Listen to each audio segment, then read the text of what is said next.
I'm Theo. And I'm Juliet. And this is Apologies Accepted. We offer an entertaining look at some of the big issues in history by examining public apologies of the famous and infamous. We're looking at politicians, serial killers, actors, and you. Send us a public apology you would like to make, and we'll read it on the air and give you a chance to redeem yourself, or just get some guilt off your shoulders. We're here for you. Once a week, maybe more if you're really, really sorry.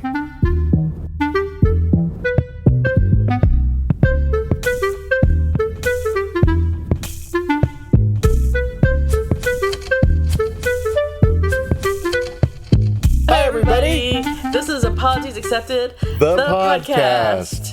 And I'm not Theo. And I'm not Juliet yet. The clock is ticking.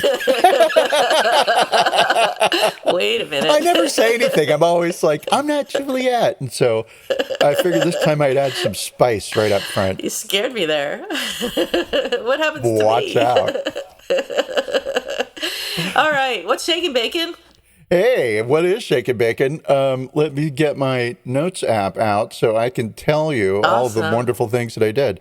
Well, number one, very proud, got my booster shot of Moderna. Sweet. It spent a whole day on the couch. It was hell. Oh, man, tell me about it, yeah. So bad. Oh, God. I know. Yeah, hated it. So if the vaccine's that bad, I don't want COVID. Thank you. Oh, right. Yep. And so I'm back to feeling invincible. Come and get me, Delta. I'm ready. I wouldn't say that. Well, you know, yeah. But I'm glad you got the booster shot and are that much now more I'm scared. protected. much more protected. Let's see. Oh, and then what a fucked up week. So we have this oven. It's not fancy. It's a fine electric oven. Whatever. And I had gotten my shot, and I came down with brain fog like within an hour. Right. Wow. It just quick. Well, I'm not a hypochondriac. But yes, you are. Did you get the flu shot too? No. Oh, yeah, I did. You got both? Good. Yeah, both at the same time. Awesome. Which was a humiliating process in and of itself because that's right. You forgot to wear a T-shirt. I wore a sweatshirt. You had to strip. And they were like, "We need your arms," and I'm like, "Can't you just poke me? It's just material through the shirt." It's like whatever. But anyway, so a little bit of brain fog, and I came home, and I was like, I'm so proud of myself. I'm such a good American. I got my vaccine. I'm going to make some bread, right? Okay. That's how I relax and reward myself. Yeah, so so I was like, I'm going to try the proof function on the oven, and instead of hitting proof... Oh, there's a proof function. Yeah, fancy, right? It's not fancy. Yeah. It's fine. It's electric, Okay. It's old. Cool, whatever. There's a proof function, and there's a Sabbath function. Sabbath? Uh-huh. So look at that. Wow, how old is this stove? Damn. That's from the 1800s. It's from back when pilgrims were around. We don't have Jews anymore. I accidentally put it into Shabbat mode. Sabbath. And, well, that turns all the buttons on the oven off. And I was like, fuck. So the oven doesn't work. It doesn't work at all, right?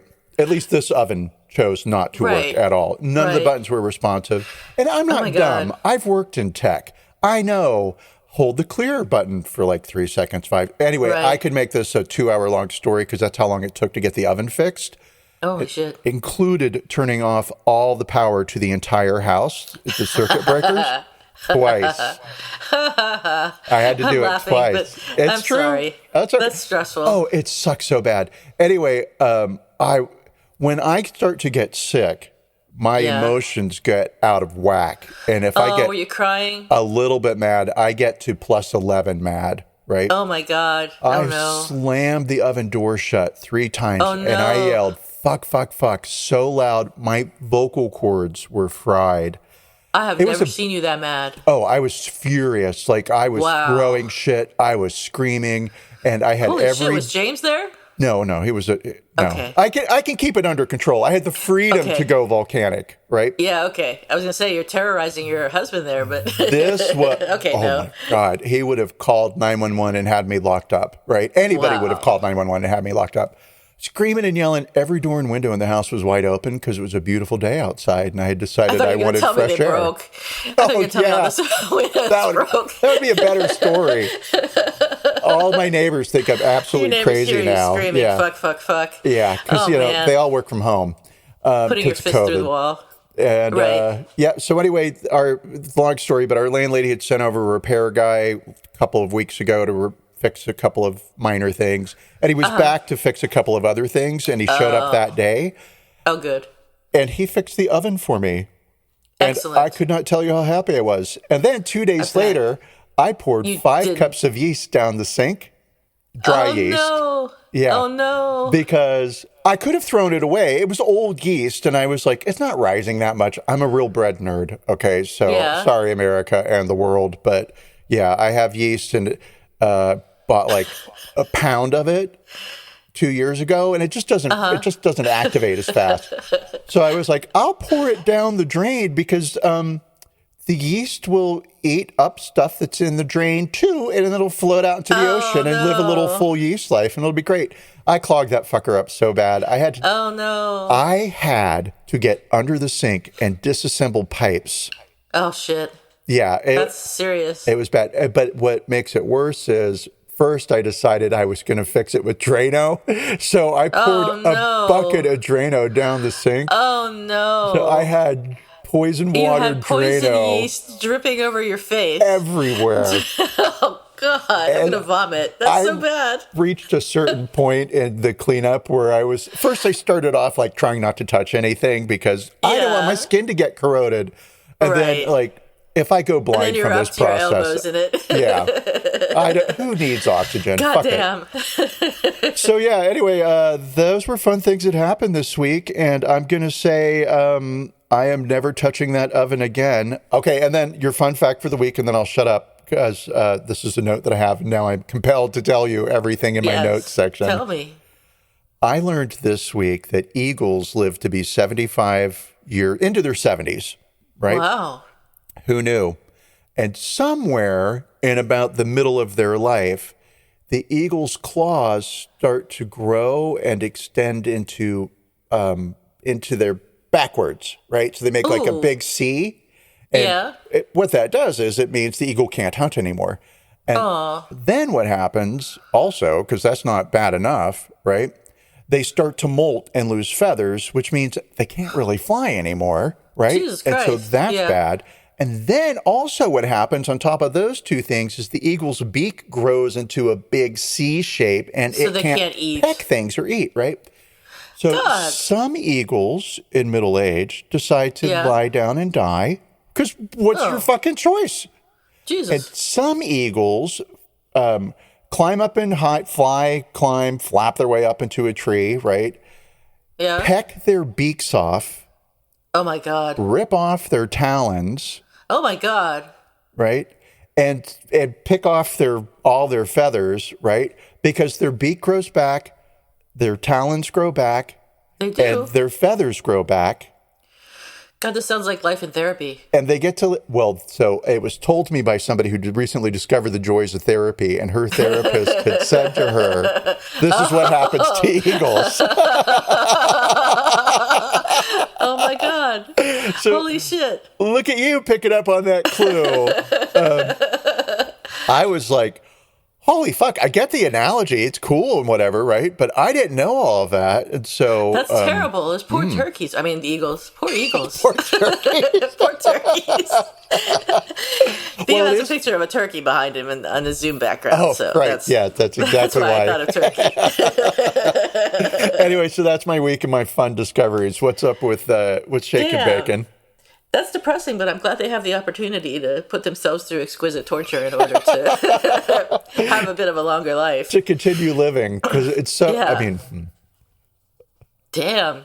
All right, anyway, my week was great. I swallowed a crumb cake wrong and choked myself. And couldn't talk for 2 days and coughed up a lung. We have really low bars when it comes to great, you know.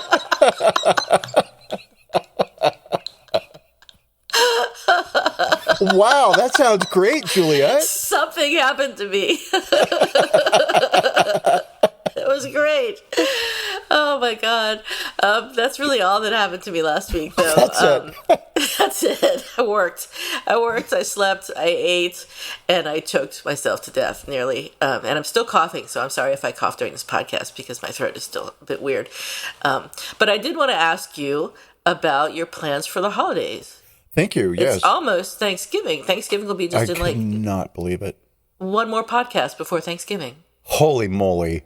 I know, right? I hate that you have explained it that way because that makes it more immediate. It's going to happen. You got to get your turkey together. I have to get everything together. I know. Does James help you cook, or is it something you refuse to let him do? Okay, so there's the real crux of the matter, right? That's my marital issue. I am one of those people who Thanksgiving's my holiday. I love it. I really, really do. Why? It's a great holiday. It's a great holiday, yeah. You get to eat all you want. No expectations. Yeah. No presents. You know, I mean, sure, yeah, there's the cliche of I get together with my family and I hate being there and somebody says something terrible and blah. But we don't do that. I don't do that. Yeah, it's Right. perfect. That's what Christmas is for. So Thanksgiving's mine. And James, not being an American, doesn't have the same, like I've got 30 more years. He doesn't have any expectations around Thanksgiving at all. He's like, tell me what Thanksgiving is, or does he? Yeah, well, no, he used to, right? But then, then he met you. Yeah, we're going to say that he learned over the years not to listen to anything that I have to say about Thanksgiving because it doesn't involve buying presents. But just for you. Sucker. But anyway, yeah. No, the issue is with Thanksgiving, he always wants to do trout or let's have spaghetti pie. Right? And I'm like, it's turkey, it's mashed potatoes, it's cornbread somehow, some way. That's it. Right? Yep. And basically that could be it. It is gravy. It is pumpkin pie. It is whipped cream. Right? Yep. And then if people want to like whatever with green beans, fine. Yeah, that's their business. Yeah, cool. Cranberry, it's nice if it's there. Cranberry is nice. It's not a must, but it's nice. Green salad, please don't pretend. Thank you. Why even bother with the green salad? It's there's just like, enough food on the table. Don't even lie to yourself. Yeah, there's plenty of food. Nobody wants a fucking salad. No. So and you're not going to be healthy. Yeah. Yeah, and our drama is we have turkey on Thanksgiving, but turkey is a big component to British Christmas dinner, right? I see. So then when we would go back to the UK for Christmas, his family would say, great, we're going to have a turkey. And then James would have a fit because we just had turkey 4 weeks earlier. And I said, have a fit. He didn't have a fit, but he would like start pressing. And so it became a thing. And so basically I let him do a couple of dishes. And I'm like, if you want to do a beef Wellington, you can do beef Wellington for $1, and I am going to do turkey for $50. So no plans yet. We typically go to Palm Springs to visit our friend, but this year we're not. Circumstances being what they are with COVID and money being what it is. Is he coming to visit you? I can't remember if he's coming to visit you. I've issued the invitation. Yeah. He may or may not. He has a lot of things going on, and it just kind of depends on where he's at with his workload. That's cool. Well, you're going to make enough food for 100 anyway, so he could show up the minute of, and it'd be fine. Yeah. Yeah, I am. And I do the same thing. The next day, it all gets eaten again. Yeah. But cold. And then the next day. And then the next day. Absolutely. So that's exactly what I'm doing for Thanksgiving, except we haven't invited anybody over, and we're not going to. But it'll be turkey for me and a corn roast for Brent, who's vegetarian, and then all the other accoutrements that you mentioned. Perfect. So that's all you need. Okay, and then go ahead. Yeah. Do you do so in my family, when you don't get together for the holidays, right, for whatever reason, you do have to make an appearance. You have to show up somehow, some way, right? And oh, yes, ma'am. Oh, yeah, please. Of course, yes. So it's a telephone call. Oh, God. Or it used to be a telephone call. And now it's a Zoom call? Well, it's telephone. A lot of my relatives are much older. And so that's good. It's still telephone. A landline. How's that? You have a landline still? We just got rid of No. ours. Oh, no. Oh, okay. I call them They on do. their landline. I see. Yeah. But anyway, My yes, mother just got an iPhone, so we're all very excited about helping her learn how to use that. Are you? Oh, please. You should be the opposite of that. Not excited. We're not. Believe me. She actually put it aside because it was too much for her, and she's using her old phone now. Oh, I know that's cute. she's probably going to learn how to use it, but my hands are tied. I'm over here on the other side of the country. Unfortunately, I can't help. I have to tell this. So when back in the day, we for Christmas one year gave James' parents iPhones, right? I think it was like iPhone 3. And they were used. They'd been ours. We upgraded. We had these phones. And I was like, let's give them to your parents because you know what? Then we can like FaceTime them and it's free and you'll be able to see them. And because we would call them on the phone, but you talk for 10 minutes and, you know, it's like a $40 call. And they're just, you know, they don't want to be on the phone Gotcha. forever. Even if their son's Right. living in another country, they want to hear from them, but they don't want to not be on that the long. phone for, Yeah. 10 minutes is too much time. Yeah. So, and then the iPhone changed everything. And so when we gave it to them, I was like, oh my gosh. And you know what? There's Facebook and here, let me set you up with Facebook gosh. accounts. Oh, no. And so at Christmas morning, we gave them the phones and I told them that, you know, and I've set you up with Facebook accounts. And James' sister looked at me and said, thanks.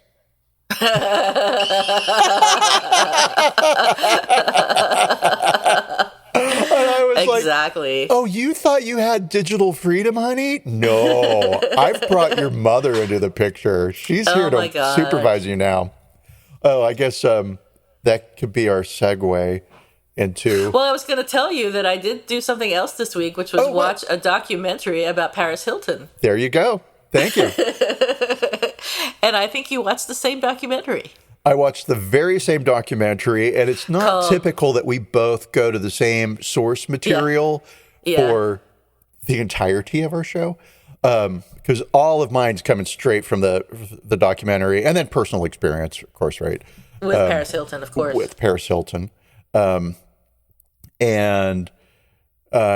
interested to see what your takeaways are from that. And then I know you went to other places, and I'm excited to see what you have found out. Yeah, so just as a background for those who don't know about Paris Hilton, if there are any of you in the world, Paris Hilton is the great-granddaughter of Conrad Hilton, who founded the Hilton Hotels, which are worldwide. Paris is a model, DJ, actress, writer, and businesswoman, and she has a cooking show on Netflix, which I think is funny. And I didn't watch any of them, but I saw a picture of her standing in her heels and little dress over a stove with a little apron on, and it was exactly what I expected. So I feel like I don't need to watch it. Have you seen it? No. Why? It would be. I was just wondering if what I expected of it was true. Exactly right. It's going to be exactly what I don't have to. I could write it based on what I know about Paris Hilton, right? Yeah. Just from, and I don't know anything about Paris Hilton. It might be funny though. Well, we'll see. I'll watch it. I'll watch it. Sure, I'll do that. I doubt. I mean, I don't want to bag on Paris Hilton because I actually like her. Yes. But I have a lot to say, but I won't start now. Let's talk get about into it. some of her history. So I understand that one of her boyfriends released a sex tape of her against her will in the early 2000s, which I did not watch, will not watch. I feel bad for her about that, and I think he's an asshole. I don't know that there's any biggest asshole. She was like 18.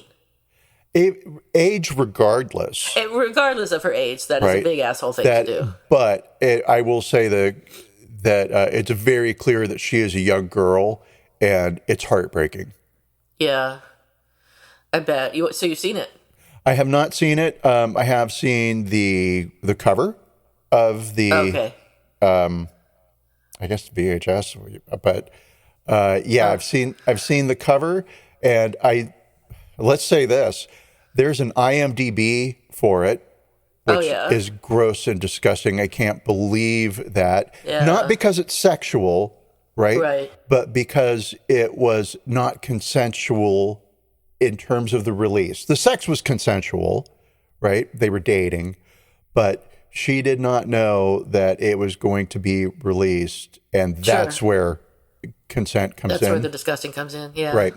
And I'm going to say from one of the reviews on IMDb, the sex tape is, the review starts, excellent learning material. This is a fabulous guide of how not to have sex. Is a great Good example of a sex act that involves only the man having pleasure. It goes on for quite some time in that same vein about during the filming, basically the only time that people touch is to touch genitals. Things and things. The man does not listen to her when she says, "This hurts." And, no. Yeah. And then it goes into like, love making should be about pleasing the woman and blah, blah, blah, blah, blah. And it's like, sure, absolutely, totally, right? But even beyond that, pretty funny headline. Pretty funny. First sentence was great. So, obviously not a great experience for her. So I think I knew about the sex tape when it came out. Or that viewer.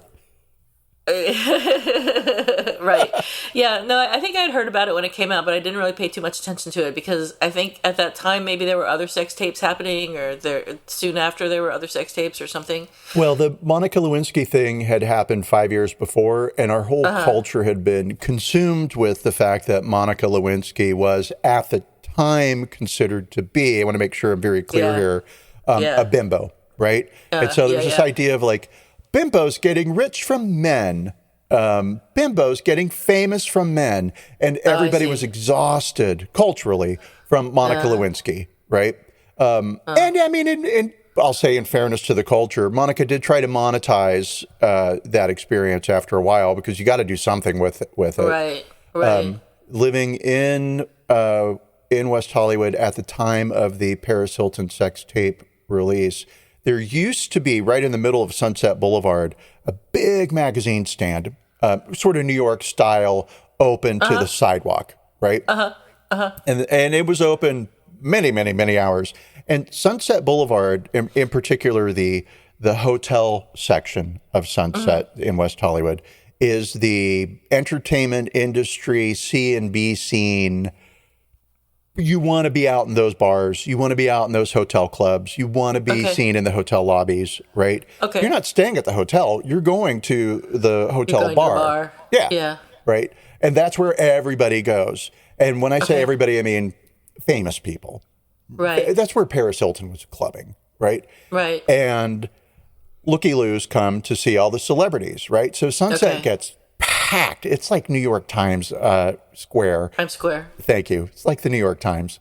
It's like, it's exactly like the New York Times. So on a Friday, Saturday night, 2:00 in the morning, when all the bars are closed and everybody's out, there's easily 3,000 people out in the streets, right? Wow. All walking, looking for their cars, going downhill to the parking lots, right? Right. And so that magazine stand is in the center of that. And when that sex tape came out, I can't tell you how many times I walked past magazine covers where it was multiple magazines, different magazines, right? Yeah. It's Rolling Stone, it's People Magazine, it's Us Weekly, right? All the big names. But it's all Paris Hilton sex tape. And her face was just everywhere because of this sex tape. And Poor thing. The humiliation that she must have felt as a teenager. Yeah, just when she's getting started in life, really. Yeah. No, it's heartbreaking. And That's at terrible. the time, I do remember thinking, oh, God, enough of this already. But I didn't think anything of her, one way or the other, because I didn't care. Right. Exactly. That's kind of how I felt. Unfortunately. I don't think I cared. So we did know about the sex tape, but the first time I really started paying attention to Paris Hilton was during The Simple Life, which was her first reality series starting in 2000. And in that show, Paris and Nicole Richie were sent to live and work on a farm in Arkansas. And I think they failed every task they were assigned. And I think both were hilarious, especially Nicole Richie. I don't know if you saw it. Did you see it? No, but I know I have seen clips because you couldn't avoid it. Right. It was the thing. everywhere. Super popular. Everywhere. Yeah. And Paris portrayed a spoiled, dumb little rich girl on The Simple Life, which was actually a persona. And according to the documentary This Is Paris, she developed it to protect herself. So both she and her mother report that her personality changed when she was a teenager, and she was sent to 3 centers for troubled teens in an attempt to control her after she started skipping school and going to clubs at night.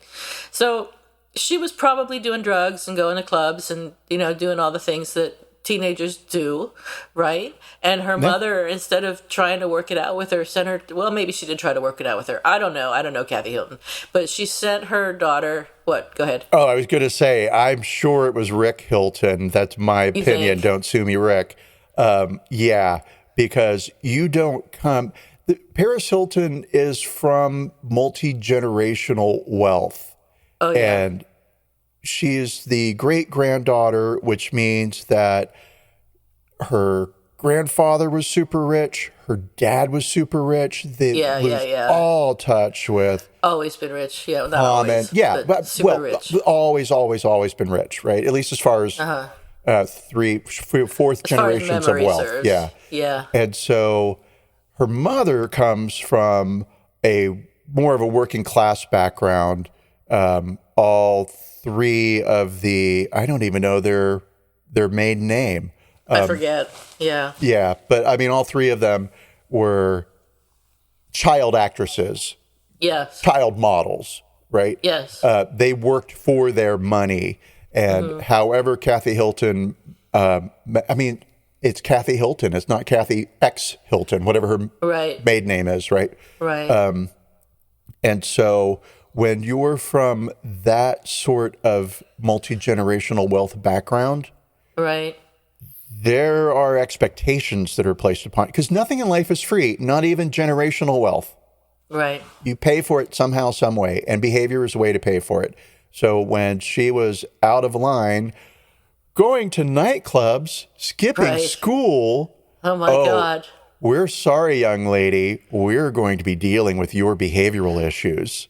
They did. They threw her into this troubled teen place. As she actually testified, I think in February, before the Utah State Senate about her time at the 3 troubled teen facilities, most notably the Provo Canyon School in Utah. And she did that in an attempt to pass legislation requiring more regulation of these programs. So in her testimony, she said that the trauma that the Provo Canyon School inflicted upon her started immediately upon entering the program and disturb her to this day. She said, although Provo Canyon School marketed itself as a premier treatment center, it was as if hell itself was on earth. I cried myself to sleep every single night, praying I would wake up from this nightmare. And I'm sure that the Provo Canyon School sold itself to the Hiltons as this really luxurious, high-level place where you can send your troubled child and have everything be better. Right. It's the middle of nowhere. So when the kid runs away, because once in a while they do, they just get lost in the woods and disappear. Yeah. And the Provo Canyon School, which is still open, has faced widespread accusations of mistreatment, including beating, drugging, and sexually abusing their clients and cutting them off from their families so they can't get help. So they can't even call home to talk to their parents, so they can't say that they can't report that these things are being done to them.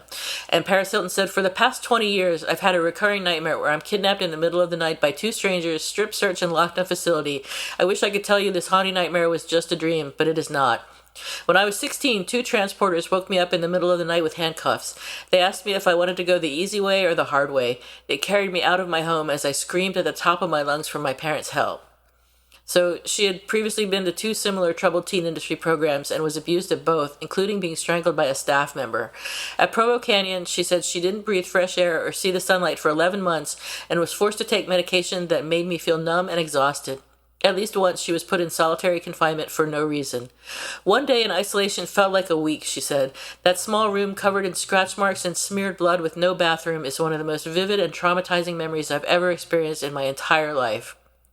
The staff at the facility were evil and sadistic, she said, and seemed to enjoy their power in being able to abuse children. She recalled regularly seeing children being beaten, restrained, thrown at walls, strangled, and even sexually abused. There was zero privacy, she said. Every time I would use the bathroom or take a shower, it was monitored. At 16 years old, as a child, I felt their piercing eyes staring at my naked body. I was just a kid, and I felt violated every single day.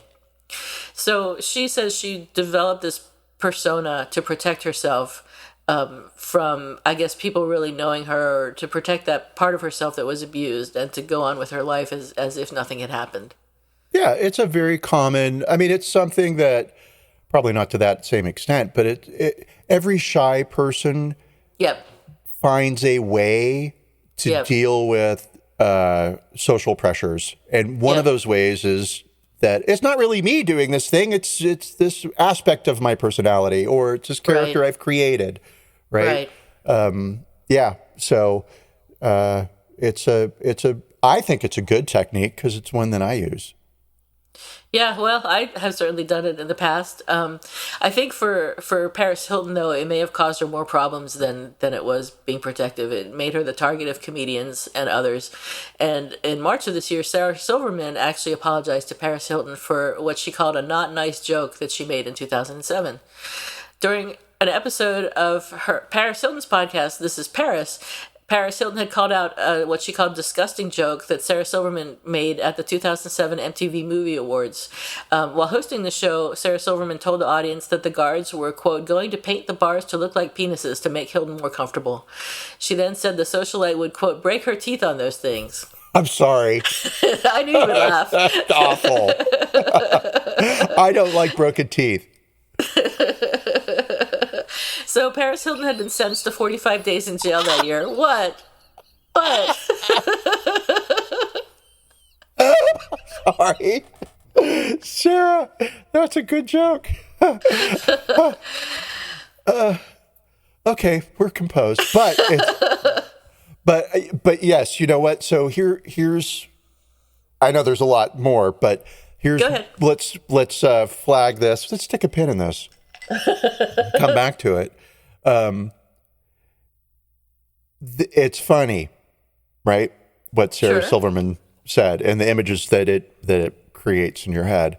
Really funny, but that I find it funny because it helps me deal with what I now understand is the trauma that Paris Hilton underwent, right? Yeah. And so even at the time, even if I didn't know about Paris Hilton's trauma, and I'll say I probably didn't put too much time into thinking about what Paris Hilton must have felt in terms of being betrayed by her ex-boyfriend, right? I know, I'm sure, at the time I thought she had a hand in it. I see. You know, she wanted it to be released to get the popularity. Right, exactly. Get the fame and attention, right? And to find out that wasn't true, right, is definitely concerning. Well, Jesus, what am I saying? See, I'm moving away from the fun, lighthearted part of Sarah Silverman talking about somebody breaking their teeth and into the reality that Paris Hilton was dealing with, which is that the whole world was laughing at her and her personal feelings weren't shared respected, but validated. I don't know. Yeah. Right. And Paris Hilton had a troubled life, I guess, ever since she was sent to the place for troubled teens. She was actually sentenced to jail for violating probation in an alcohol-related reckless driving case. And it wasn't the first time she was not sent to jail, but it wasn't the first time she'd been arrested on DUI. So she actually, right after the MTV Movie Awards that Sarah Silverman made these jokes about her at, she went to prison. She turned herself in. So she said, to sit there in the audience with her just publicly humiliating me, being so mean, so cruel, I was sitting there wanting to die. I was trying to hold back my tears. I had tears welling up in my eyes. I literally wanted to run out of the entire room, but I was trying to be strong. It was so painful, especially what I was going through in my life. To then have someone be so mean about it was really hard. So on the next Sarah Silverman podcast, the comedian apologized to Paris Hilton, saying she felt awful about the joke. Oh, and I'm sorry, can you help me with that timeline? So did that apology happen in 2007 on the Sarah Silverman podcast? No. It was this year. Okay. This was all this year. So this happened in March. All right, so 13 years later. And Sarah, I'm not bagging on you because I just laughed at your joke, and I should know better now, and I still laugh. Right. So Sarah Silverman apologized on her next podcast. I see you laughing. I'm not. It's how I process trauma through joy and laughter.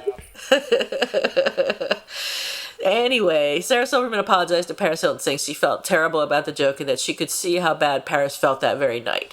So Sarah Silverman said, "Well, I was thrilled at the success of my monologue. I remember seeing her in the audience. I really do. And I remember seeing that look on her face, and my heart sank because there was a person under there." Although Hilton said that she and Sarah hadn't spoken since, Silverman said that she sent Hilton an apology letter a couple of days after the ceremony in 2007. But she said that apparently the note didn't get to her. And Sarah Silverman's sorry that she didn't get to her because she really meant it. She regretted the joke immediately. And she extended another apology to Paris Hilton on that podcast, saying, "So here I am 14 years later telling you, Paris, that I am really sorry. I was then and I am much more completely and with far more understanding, I think, now. I can't imagine what you were going through at the time. My understanding of humanity through the lens of my work as a comedian had not merged, and I'm sorry I hurt you." What the fuck does that mean? Oh, probably she said some stuff before that sentence that she's calling back to, and it would have made more sense. Yeah, it's just that little snippet out of context. And I'm doing a lot of work to make that make sense because I like Sarah Silverman a lot. I appreciate it. I don't like Sarah Silverman. I think she's a nasty person. Oh, come on, though. Did you hear the joke about the penises on the jail cell? 'Cause that's a classic. I don't have that kind of sense of humor. I have a stupid pun sense of humor, which is terrible. Oh, that is terrible, but I have the same one, too. I like that one. But I do have a mean girl sense of humor, too. Yeah, that's I'm not proud of that. Acceptable. Though Sarah Silverman can't change the past, she said it's important that comedians change with the times and that she would never do those jokes today. So Sarah Silverman kind of frames it as like the times changed and everything is different now and we couldn't make those jokes today, so therefore it's wrong to do it today, but it was fine to do it then, which I take issue with. I think it was wrong to do it then too. I don't think it's funny. This is my opinion. I don't think it's funny. I think it was hurtful and I think it was unfortunate. See, okay, so I'm going to, side with Sarah Silverman here and say, Sarah, we have a podcast and we'd love to be guests on yours. No, I'm going to say I do think the culture has shifted a lot and we now have more room for nuance. And it's a new development. We're still trying to figure out what do we do with this acknowledgement of nuance, right? I'm going to say I was literally thinking about this morning when I was like, okay, we're doing Paris Hilton and I don't have a lot to contribute because there's no great big secret. I like to uncover a little secret or find something maybe the audience is unaware of that makes whatever. It could just be a one little tiny thing, but just one cool thing you haven't heard. And that's not the case with Paris Hilton. Everything's out there. Everything's known. And so I was thinking like, all right, well, what, right? I mean, she's clearly in the process of remaking her brand, her image. Great, cool. The culture is just shifting. We've gone from a world where the founding fathers were good, virtuous men to a world where the founding fathers owned slaves and wrote some good words on some paper. And we're now trying to juggle, what do we do? We no longer live in this world where everything is either all good or all bad. We live in a world where a great speaker, I was going to say a great man, but, sorry, it's getting a little jumbled in my head as the words come tumbling out. I just don't agree. I think it's easy to look back and think that we were less sophisticated in 2007 than we are today, but I think we were. True. I don't think so. I think it was pretty much totally the same. drink tea with my finger out now, but I never would have done that in 2007. You and I are more sophisticated personally, but as a culture, I don't think we are more sophisticated. Okay. I think we're getting more sophisticated as a culture, right? And this is a new development, this idea of nuance, right? Where we're looking at our history and we have critical race theory now, where it's sort of look how popular that is. Well, it's unpopular with a certain segment of society that wants there to be this false dichotomy of all good, all bad, right? We're moving real far away from Paris Hilton here. But that was kind of my takeaway was, sure, in 2000 she was the joke and a dumb blonde girl, right? And now we all see, oh, she's a savvy businesswoman. Yeah. Right. Yeah. And so well, maybe there's some truth to it. I mean, I guess the women that are popular today are doing more things that wouldn't have been accepted in 2007 and are able to own their careers in a more legitimate way than maybe was the case back then, especially when you see what's happening with Britney Spears now. And she was just freed from her conservatorship, which took way too fucking long. And we did that. You and me and our podcast. Yes. I know. Congratulations. Oh, I said you Let's and me. on the back. Oh, God, I'm such an idiot. What's it what's is wrong I. with that? You and me did No, that. it I would did be- that. You're right. I did that. Yeah. Yeah. All right. Well, now that we've talked about that for 3 hours. Oh, I don't need the grammar police to come after me. Okay. Yeah. What was I going to say? Oh, well, we were I know talking that- about Paris Hilton. We're talking about the apology, and I know that Paris Hilton. Just told you the subject of our podcast as if you'd forgotten that we're talking about Paris Hilton. Thank you for the reminder. Paris Hilton went back to her own podcast, which is called "This Is Paris." Later, like the next podcast, I think, to accept Sarah Silverman's apology and to say that she looks forward to a fresh, clean slate with the comedian. Thank you, Hilton said. I really, really appreciate you doing that. I know it's difficult for anyone to apologize, and for someone to do that really means a lot. Hilton said she became teary-eyed while hearing Silverman recall the socialite's reaction in the audience. I'm glad that her comedy has grown, and she realizes that it's not nice to make fun of people, Hilton said. She's really grown as a person, just like we all do, and I know where she's coming from because, just like everyone, we've all said things in our past that we felt bad about that we later regretted. Hilton added that she never received Silverman's letter, but she wishes she could have read it at the time.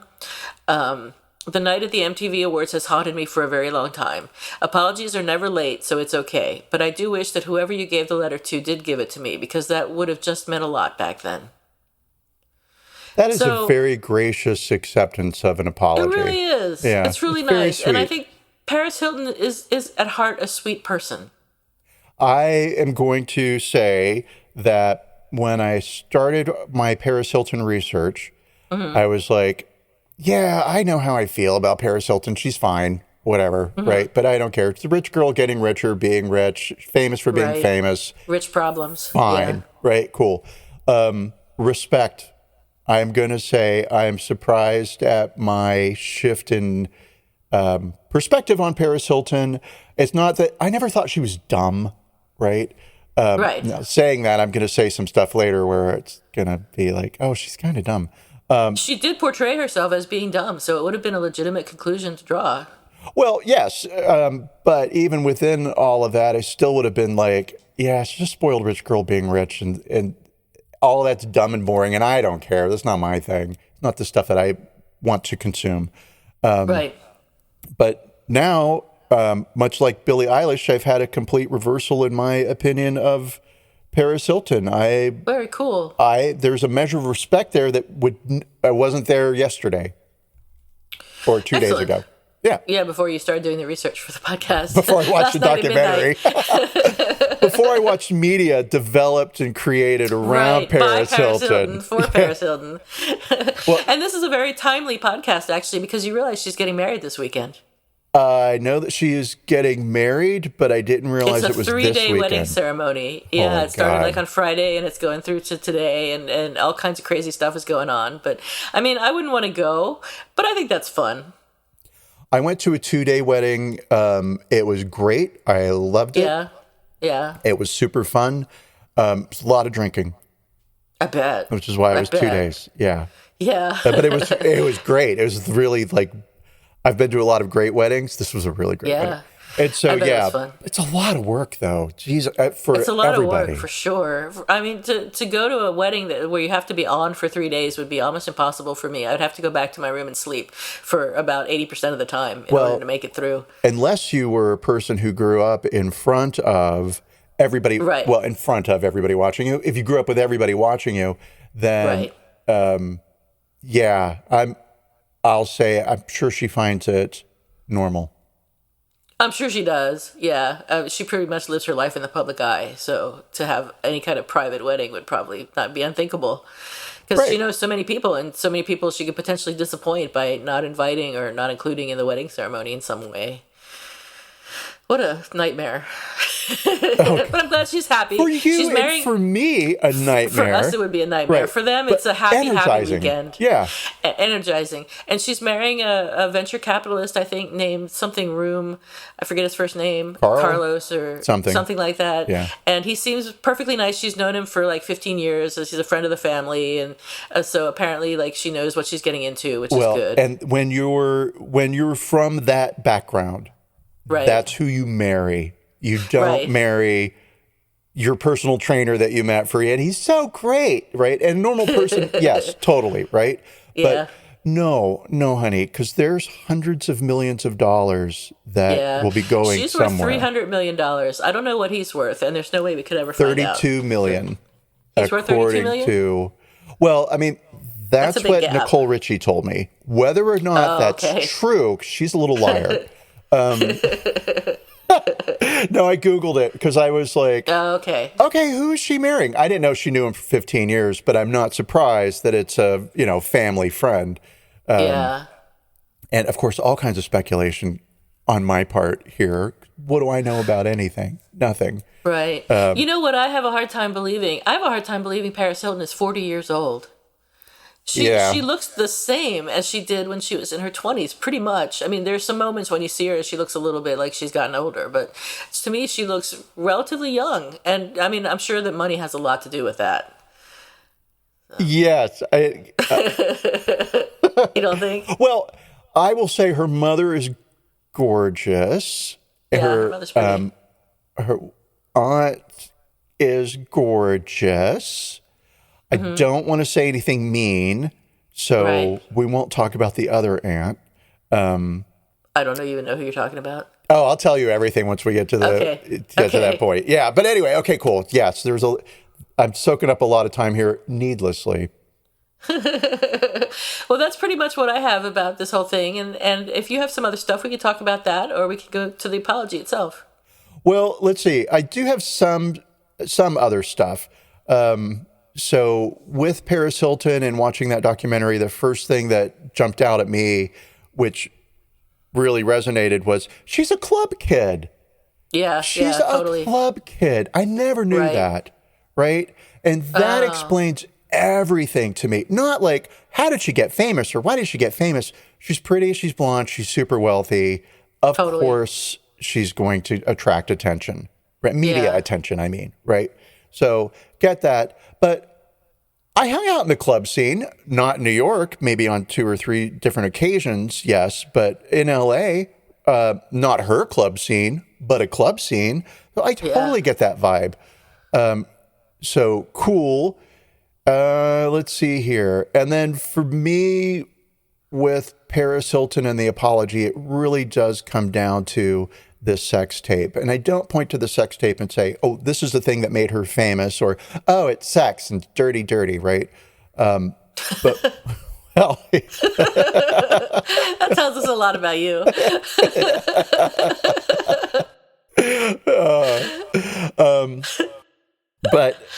But again, just this experience. So, Rick Solomon, who was her boyfriend at the time in 2001, recorded the two of them in a private moment. On IMDb, he is listed as the director of a director. He's listed, he gets directorial credit for this. He's also a director, I believe, of some other movies, right? Some other sex tapes? Well, other like legitimate movies. Like he's been involved in a couple of legitimate films. Not that, I mean, this film was illegitimate. Oh my God. That joke. Kind of was. I didn't do that on purpose, but it was. It's disgusting, right? Yeah. And so within that, in 2006, she gave an interview to British Vogue, and of that entire era in her life, she says, I never received a dime from the video. It's just dirty money. And Rick, should give it all to some charity for the sexually abused or something. To be honest, I don't even think about it anymore. The video in 2005 received a number of awards at the AVN. And I'm going to say to the AVN community group organization, right? You guys, you really should not have been handing out awards to a video that was taped without somebody's consent or released without somebody's consent. I can't believe that. Right? I'm like sitting here dumbstruck. Well, and again, I'm going to say it just goes to show how much the culture has shifted, because I don't think the AVN today would give out these same awards, right? But so, I mean, it's whatever, it's 2005 and they were all disgusting then. Meaning everybody in the world, not me.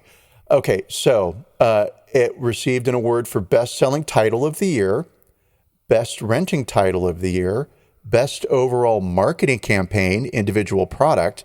And I'm going to say from those titles, the AVN really had to work to get this film included so that they could give out some awards to it, right? Yeah. And that's how the AVN got any attention was, Jesus. That's Theo. It's a bunch of adult video actors giving themselves awards for performing sex acts on film. And I'm all for sex workers, so that's great, cool. I'm not saying porno is bad. No, not at all. But what I am saying is in this one instance, guys, you didn't have to include the Paris Hilton sex tape. And it did get you a lot more press than you would have had on your own. Okay, so the official release of the video opens with a dedication in memory of 9/11. We will never forget. Seriously? Yeah. Well, I don't know because I haven't seen it. That's insane. What the fuck? A few clips when I was researching it. Yeah. Right. And I made a mistake of putting in the film's title and then clicking on links. And I ended up in a couple of places where I was like, you didn't want to go. Wow. No. Because I was doing research, not trying to pleasure myself. And it was really gross. That was gross too. Okay. Where are we at? So, okay. So it opens with a 9/11. We will never forget. Jesus Christ. Unfortunately, Pink, who I like a lot, parodied one of the scenes of her sex tape in a video for her song "Stupid Girls," which was a big song at the time. So it just goes to show for our Gen Z listeners how far the culture has moved, because Paris Hilton was seen as a perfectly fine target to make fun of for having been, what's the word I don't, sexually exploited. Not really abused. Exploited. Thank you so much. Yes. Yes. All right. So let's see. And then in a 2021 interview with Vanity Fair, Hilton said the tape was released without her consent and caused a media sensation that was humiliating and something that will hurt me for the rest of my life. It's always there in the back of my mind. When it happened, people were so mean about it to me. The way that I was spoken about on nightly talk shows in the media, to see things with my family was just heartbreaking. I would be in tears every single day. I didn't want to leave my house. I felt like my life was over. Yeah. And to go through that after having been through those troubled teen places, I mean, God, poor kid. Oh, well, I mean, it wasn't that long after she left when she was 18, the Provo Canyon School. She aged out of it. They weren't going to let her go. They were going to keep her and keep making money off of her. And then, so within the same year as she got out of Provo Canyon School, this sex tape happened. Yeah, and unfortunately, it does reconfirm for her, if I'm going to paint a psychological portrait of a character I was developing, right? Right. That not only can you not trust anybody, right, but it's better if you're in control. Oh, yeah, for sure. Absolutely. The only way to be safe is to be 100% in control. That's what I live by. Even to the point where maybe you have to kid yourself a little bit about how control you are in. How much control you have. But, right. So, like this thing of, Oh, hey, everybody. Oh, I don't want to make fun of Paris Hilton because this isn't the platform for that. I'm going to at one point because there's this one piece that's just like Okay. so great. But Okay. hey, everybody, you know what? How you were all making fun of me? I was trolling you. Yeah. Yeah, that's what it kind of feels like for me. Feels like it's a rebranding because it's time. We're adult now. A couple of quick thoughts before we move on to rating the apology. And the first one is she's an adult. She's in her 40s. It's time, right? Hey, everybody, I was making fun of you. Well, you were busy making fun of me. The biggest troll is she made $300 million. So good for you, Paris Hilton. Not Tons off of the sex respect. tape, but just in general. Yeah. Well, yeah, of course. Yeah. And we, me and Paris, are getting ready to be a mother. So she's getting ready to be a mother, and she is going to have children who are going to go to school with other kids who are going to boy. say, "Oh, your mommy did something bad," and there'll be all the sex tape jokes and all of the issues around her as a joke, Yeah. right? Yeah. So getting a hold of her brand and tightening things up now is great. It's a preemptive strike for future mommy Paris and a saving grace for her kids. Do we know that she wants to have children? I don't think she has a choice in the matter. She's a Hilton. Oh, okay. Well, I guess her sister had 2 children, so I guess it's her turn. And her sister married a Rockefeller. I know. Oh, no, a Rothschild. Oh, yeah, that's it. I knew it was one or Yeah. the other that started with an R. A Rothschild. Yeah. And so. Which is nice. Yeah. Oh, that's nice. Nice for her. Yeah. I don't know if he's one that has any money or not, but it really doesn't matter. I know, because it's the name. It's the name. Now she's. I'll bet you Nicole if I Hilton tried to Rothschild. legally change my last name to Rothschild, I would not You be think there'd allowed. trouble? Probably not. I bet. I'll bet. Yeah, I see it. Yeah. Okay. All right. So, was there more, or would you want to talk about the qualities of the apology? Well, so it's a Sarah Silverman apology. Yeah, I think so. Okay, cool. Because I looked at an L apology, which, Matt, wouldn't be worth We rating. can talk about that if you want. It's up to you. Well, so we'll throw it in here, right? Okay. Because I do like the idea of the Sarah Silverman apology because that's more direct and personal. In September of 2020, Elle magazine published an article by a writer named Katie O'Malley with the title, "Sorry, Paris Hilton, we should have had your back." And it goes in to just say how mean the culture had been to, trying to say Sarah Silverman. I love her. To Paris Hilton, and gave a couple of examples of why it probably was not so cool of us to have done, and then talked a lot about how the Me Too movement has shifted cultural perspective to the point where Paris Hilton, who was once seen as maybe an instigator of the sex tape release, right, but certainly not a victim, and now, oh, yeah, gosh, you were sexually exploited, and all we did was make fun of you. And Right. it concludes, this isn't a full-on, like, I'm sorry apology, but much in the same way that a woman in a short skirt doesn't court a sex attack just because Paris chose to paint herself as a punchline doesn't mean that in the context of her private video becoming public against her will, she was asking for it. It's a bit late now, Paris love. We should have had your back. And so I'll say, oh, this Paris Hilton, I want to call it a sorry fest, but not really. But Sarah Silverman and Elle magazine apologizing on behalf of the entire culture, right? I think goes to show that the Me Too movement is having a positive effect on the way we understand these things now. We, in I hope so. the early 2000s, understood them differently. I wonder if that means then that culture is forever improving. I don't. Culture's always changing so that it may continue. And I think at the most base element of it, God, sorry, I had anthropology course. Culture serves a purpose, and that purpose is to teach people how to plant food, how to drink water, and how to stay alive. How to drink water. Well, boil it before you pull it out of the mud, Irma. Of course you got dysentery. Didn't you hear the story about the little girl who didn't boil her mud cake?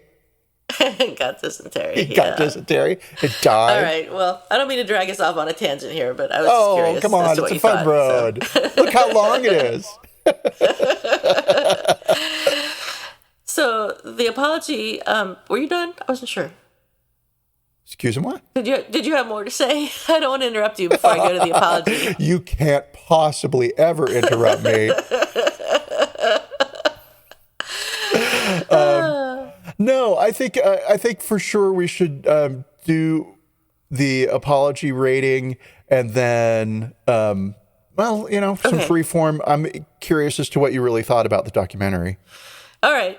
So as far as Sarah Silverman's apology to Paris Hilton, I think there was an expression of regret. So it scores on that point. There was an explanation of what went wrong. I think Sarah Silverman recognizes that what she did was wrong, and she was a heartless bitch. There was an acknowledgement of responsibility. She said, "Yes, I was a heartless bitch." Left out the word funny.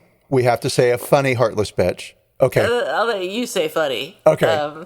There was a declaration of repentance and a request for forgiveness. So I think that she did everything an apology requires, and it was graciously accepted by Ms. Hilton, or now Mrs. Room. So I think no, it's forever Paris Hilton. Paris Hilton. On Paris the Hilton registry, she asked for plates that are engraved with a letter H. Oh my gosh, that's funny. His last name starts with an R. Her cake says P, so I thought that was funny that her cake says P for Paris Hilton. But I should have put a J on my cake when I got married. That would have been hilarious. This is my cake. I was going to say, I could imagine what James would do if I was like, hey, on the wedding cake, a giant T. Perfect. Yeah, I think so too, but... And we know James is there, but he's just performing a function. Giving me a reason to have my name on the cake. To have a party with a cake. All right, so apology accepted. Score 9. My. That is very incredible. So I'm going to go with an 8, but I've discovered through the show that I have a hard time separating people I like from their apologies and people I don't, or events I don't like from the apology, right? And so I would have gone with a 9, but I was like, yeah, take a point away because, you like Sarah Silverman too much. Yeah, I think it was adult of Sarah Silverman to own up to what she did. And I think that maybe, I don't know. I mean, should she, here's where I'm going to pick apart Sarah Silverman's apology. But in 2007 or 8 or 9 or 10, I'll keep counting. Should she have said publicly in an interview or something, hey, one joke I regret, right? Because you're going to get that question. You give thousands of interviews over the course of 10 years. What joke do you regret giving? And maybe saying, and maybe she, one of those words that ends in an ing and starts with a consonant. And maybe she said worse stuff. I can't think of anything because I think she's really funny. I'm sorry. But I think that was a good move on Sarah Silverman's part.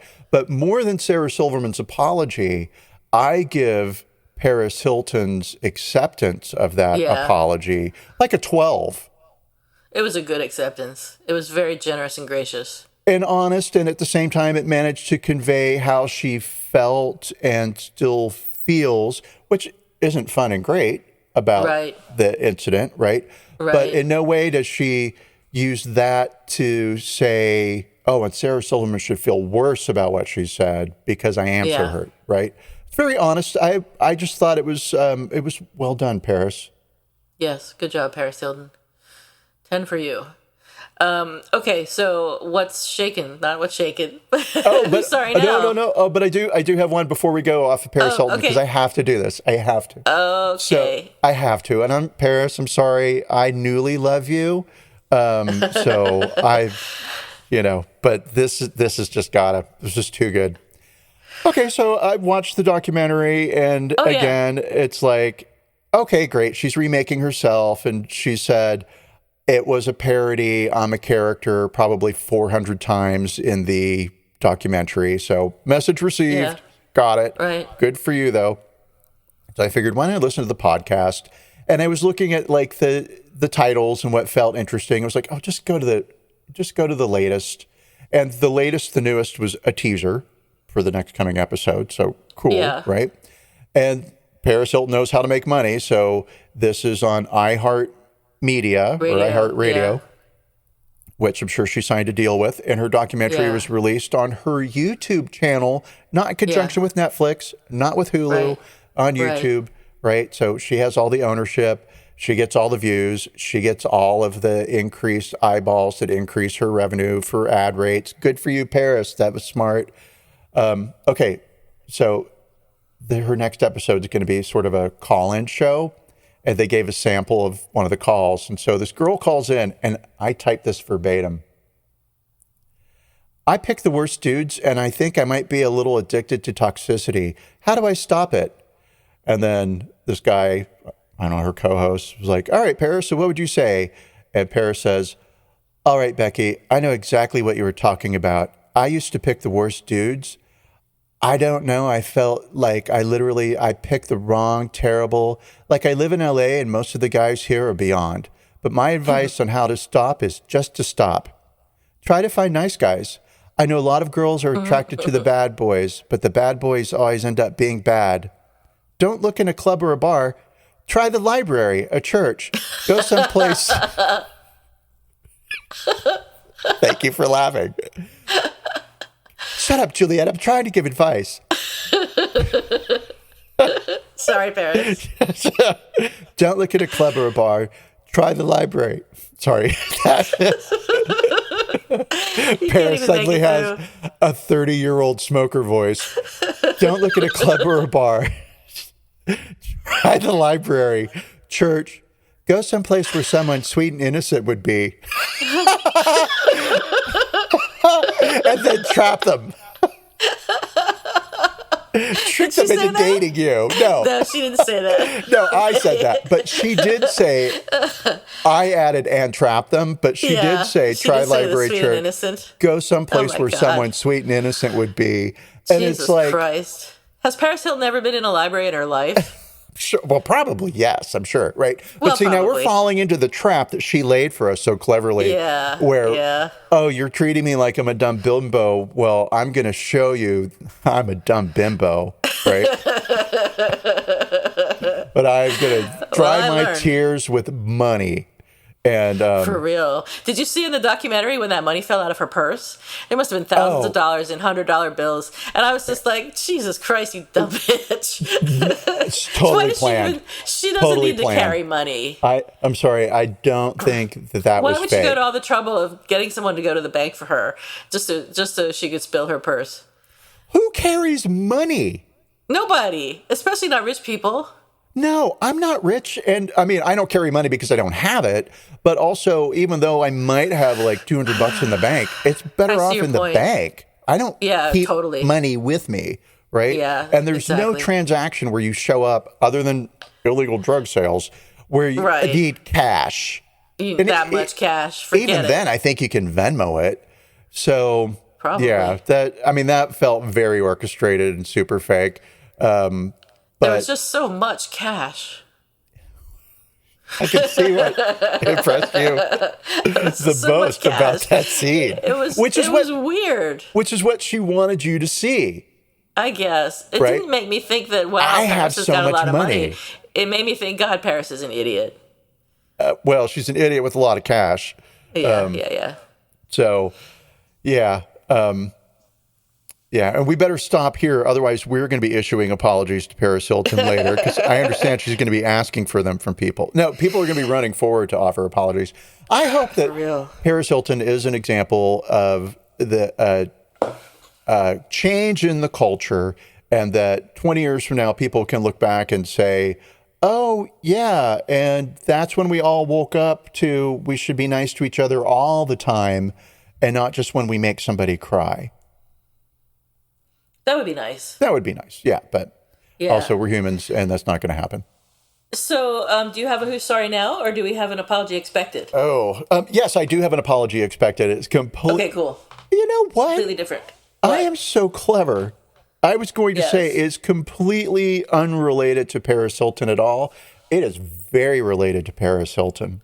Ooh. I'm going to make it be so. Okay. So I was doing everybody is going to sound way out of left field, apology expected to the Hemmings Jefferson family from descendants of Thomas Jefferson. So earlier this week when we were like, oh, what should we do?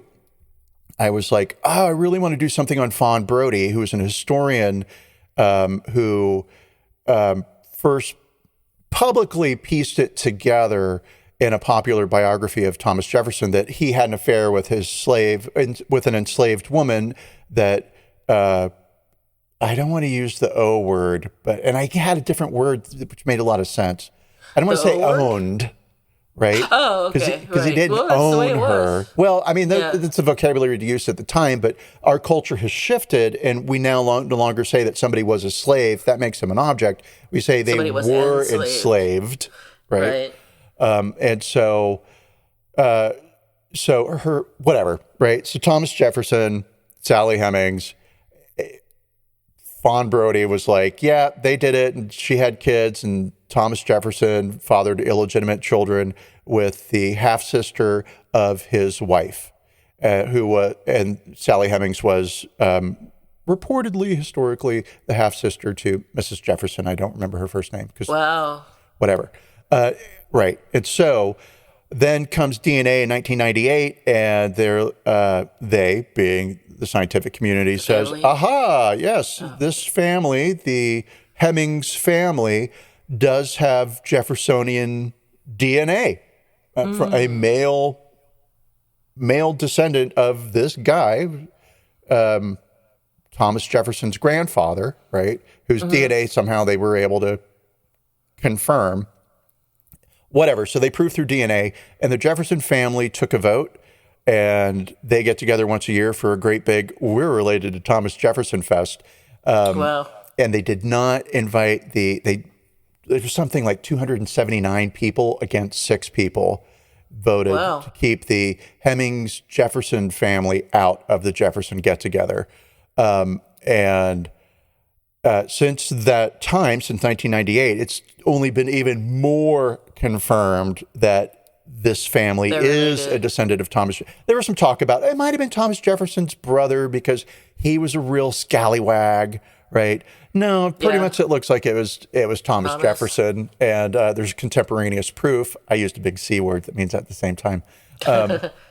And so I would say, hey, Jefferson family, issue an apology to those people because they rightfully deserve one. And even in was it 2003, I think, where they took that vote and said, no, you guys can't come here, right? They were saying, it's not about race. It's not about race. It was 100% about race. It was 100% about race. What else would it be about? That's ridiculous. It was about, well, we don't know that it could have been the brother, and he was a scallywag, and we don't want his descendants mixing with us. Well, agreed, right? But yeah. And anyway, there wasn't an apology, so apology expected. And how does that play into Paris Hilton? Because we're talking about familial dynasties. We're talking about generational stuff. I think of a word. All right, there you go. Yeah, my soapbox just crumbled underneath me. I was doing so good there for a minute. But yeah, hooray for me. Hooray for you. Okay, what about you? I have an apology expected too. This one is really short and it is totally unrelated, but I thought it was interesting. So the FBI's email server was hacked, according to the USA Today or whatever, which means it probably wasn't the email server and it probably wasn't hacked. It was something else. But anyway, so the email server was hacked and threatening spam emails were sent to over 100,000 people. And the email closed off with a stay safe from the U.S. Department of Homeland Security's Cyber Threat Detection and Analysis Group, which hasn't even existed for years. So obviously it wasn't the FBI doing it on purpose. The FBI server, one server or another, was probably hacked. So there you go. I'm expecting an apology from the FBI on that one any minute now. We'll see. Did you get one of those emails? No, I didn't. Oh, yeah, I didn't either. I just saw the story, so it was interesting. I think it went to people that had already associated in some way with the FBI. So it would not have been me. I have nothing to do with the FBI. I do. Do you? I do, yeah. Back in my activist days, when we were marching through Long Beach, there was a car with two guys in suits that followed our march for a really long time.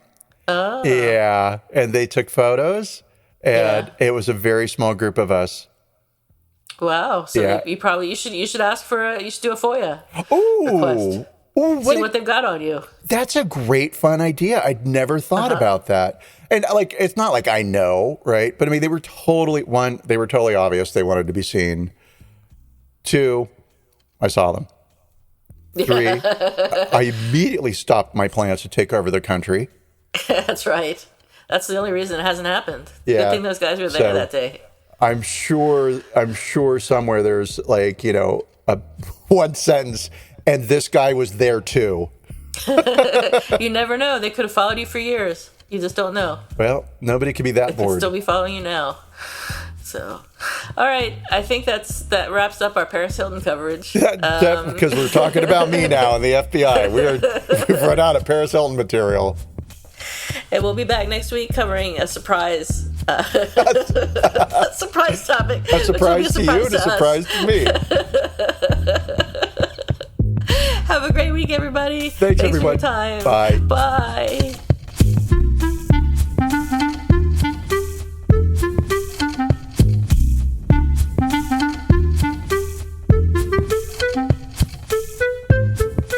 Thank you for listening to Apologies Accepted, the podcast. You can find links to the articles and the sources in the show notes. To submit an apology or find out more, visit us at apologiesaccepted.net, where you can also find our merchandise. We're on Twitter at Apologies Accepted. And on Instagram at apologies.accepted. You can support our important work at Patreon.com/Apologies Accepted. And fuck Facebook. Bye. Bye.